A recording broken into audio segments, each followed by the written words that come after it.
I like words. I'm a lawyer, and at times I pride myself for being a bit of a wordsmith too.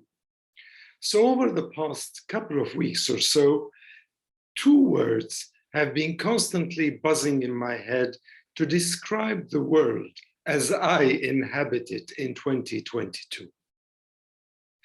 The first word is Weltschmerz. It's a word coined by a German author in his novel Selina. It denotes a feeling of melancholy and world weariness.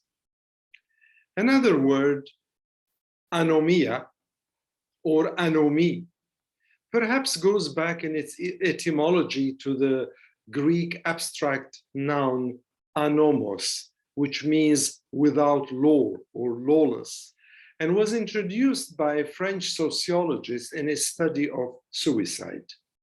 It denotes a condition of instability resulting from breakdown of standards, let alone values or ideals. Now, I associate with the German word personally, and then I associate with the Greek or French word anomie in a more regional context. So today, I'll be lumping four themes together in one YouTube episode with numerous flashpoints, no number, as my latest intuitive reactions.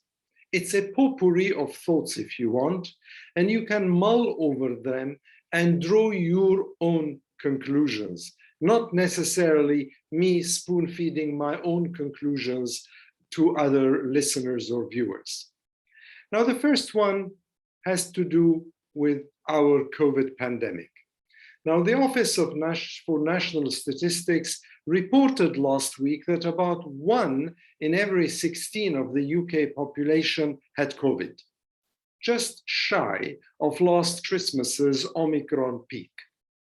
Now, reasons given for this include the increase in potential contacts as many return to offices, as well as people enjoying something approaching a pre-pandemic social life, and of course, waning immunity from vaccinations.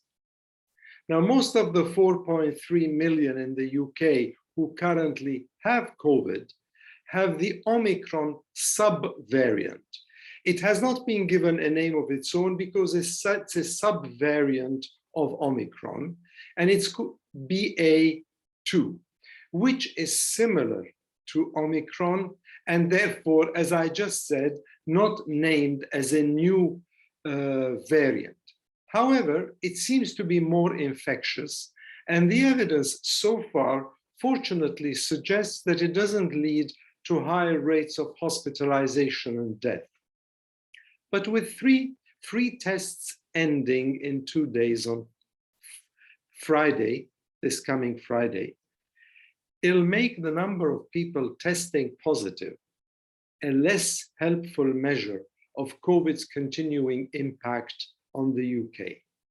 So I know that we are now veering away from lockdowns and perhaps into some form of herd immunity.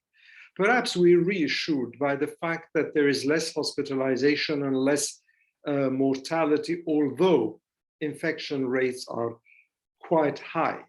So my suggestion is perhaps the government would consider not only this spring booster, this fourth jab in a row to be for those 75 and above, but for those 50 and above, as a way of trying to secure the health of those who probably are more vulnerable and therefore also more anxious than the younger generations. Now, that was my first theme. I then move to another theme unconnected with COVID in a sense, and that is Armenia, Azerbaijan, and Nagorno-Karabakh. And I just point out to you the increasing belligerence and aggression shown by Azerbaijan across the borders with Nagorno-Karabakh, which is split Parts of it are with Azerbaijan, parts of it remain with Armenia. And also at a time when Russia is quite busy with its Ukraine war, the OSCE as a conflict resolving, mediating organism is AWOL, and the UN, well, the UN, alas, has proved to be ineffective, not only in the Southern Caucasus, but across many conflicts. So what we're seeing and what Armenians are experiencing is not only the cultural heritage decimation that we have heard of, but also their physical well-being, with gas and electricity lines being disconnected and the aggressiveness of more land being taken by Azerbaijan, despite a truce reached by Russia after the miserable war that took place some 2 years ago. So here there is loud silence. And usually that is not a precursor of good things to come. Move over from Armenia, the second theme, into my third theme, which is Ukraine. Now, we've been following, all of you, the war in Ukraine. It's been on our TV screens, it's been on our radio stations. In fact, I can hardly think of anything else that's being discussed with such detail and with such zeal as the war in Ukraine. Now, President Zelensky has been a charismatic and phenomenal leader of his country. However, what he's also done is he's tried to encourage other countries in Europe to help Ukraine in its response to the invasion by Russia. He has ramped up expectations so high that now he's trying to find a way to measure, to manage, to quantify those expectations. Why? Because every war should come to an end with some sort of a ceasefire or an agreement or a resolution. And having ramped up the situation so much by constantly talking about the need for assistance from other European countries, the United States, the UK, and others as well,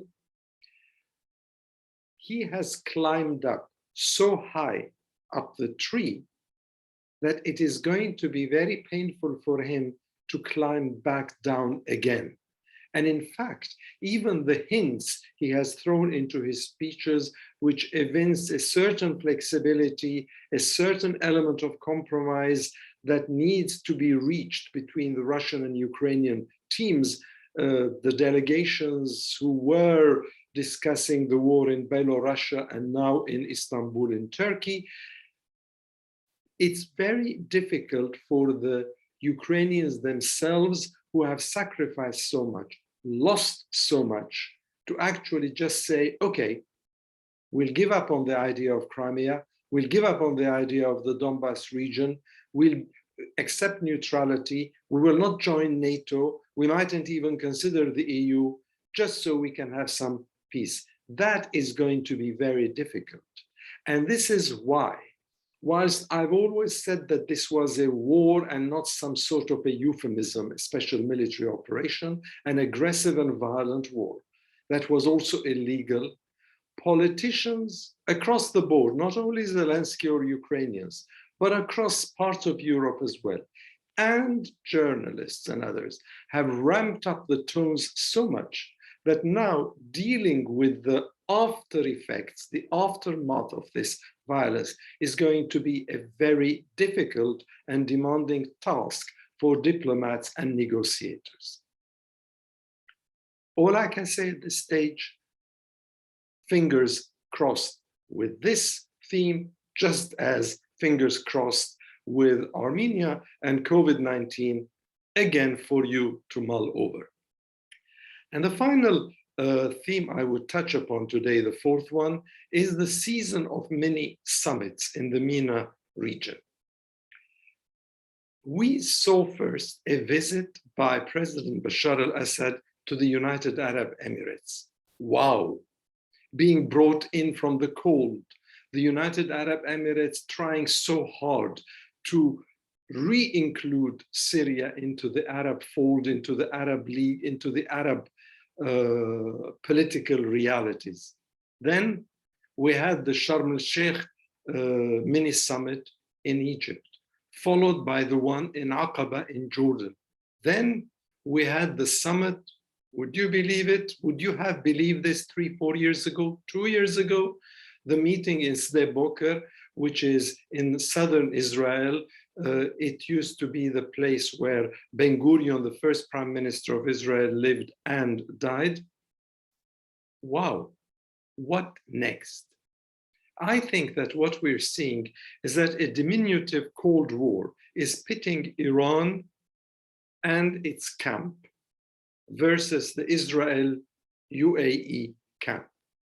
Now, I'm no friend necessarily of the Iranian government, just as I'm no friend of the Israeli one either, because of their policies in the region.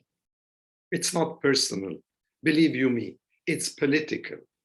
However, I cannot but help compare the zeal with which some countries, our own UK included, have been defending Ukrainian rights, whilst ignoring with equal zeal the rights of Palestinians. And as I look at the way the world is now unfolding, because of the war in Ukraine, because of the JCPOA-Iran agreement, because of the American priorities, because of what's happening to an ascendant China, because of Europe waking up, but still, in my opinion, unsure in which direction to go, all this, I believe, is creating a new regional order that eradicates, in part, the hopes of the Arab revolutionary uprisings that I've spoken so much about, either in my YouTube episodes or with James Abbott in our flagship Middle East analysis or elsewhere in my interviews. The rights of ordinary human beings are being sacrificed once again for other purposes, be that in Ukraine, be that in Palestine, or be that across other parts of the MENA-Gulf region. I remind you of Yemen, where a Yemen to Yemen meeting is taking place under the aegis of the GCC in Riyadh, started today until the 7th of April. Syria, where the situation is miserable. Iraq, and I can continue. So, having just cast or shed some light on 4 themes for your consideration, for your thinking, for you to mull over, I ask you, am I not perhaps just a tiny bit justified to remind you of that wonderful, almost onomatopoeic word in German, Weltschmerz? Indeed. Perhaps even in the larger scheme, Anomie? Indeed, too. Ours is not a happy world. And my image in the background today is entitled Grave Clothes. And it is by the Syrian all-round artist who is resident in Berlin, Milad Amin. Perhaps his image reflects best, more than my words, my sense of anxiety and also my sense of fear. All the best to you.